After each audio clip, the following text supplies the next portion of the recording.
अरे काका, तू तू कशाला बॅग देतोस? मी मी आहे ना. बरं बरं ठीक आहे.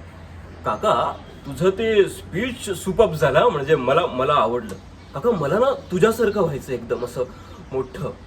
काका, तुझं ते स्पीच ऐकून ना मी मी असं खूप मोटिवेट झालो यार. का मला पण असं काहीतरी मोठं करायचं आयुष्यात, असं असं स्वतःला प्रूव्ह करायचं एकदम असं. काका, मी काय म्हणतो म्हणजे आपल्या कंपनीमधली एखादी मोठी जबाबदारी जर तू मला दिलीस ना, तर मी स्वतःला असं हा, ती वेळ अजून आली नाहीये. अरे अरे काका, ऐकून ऐकून घे माझा. काका, काका ऐक ना.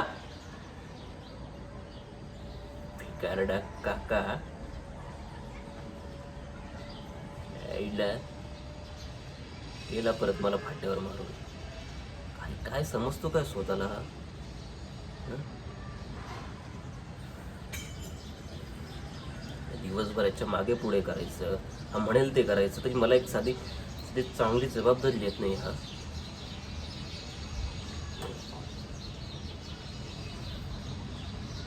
येईल, माझ्या हातात पण येईल पावर. तुझी वेळ कशी खराब करतो ना ते बघ. नाही तुला रस्त्यावर आणलं ना, तर नाव नाही लावणार. राजवीर पुढे असतात म्हणून. भिकारड.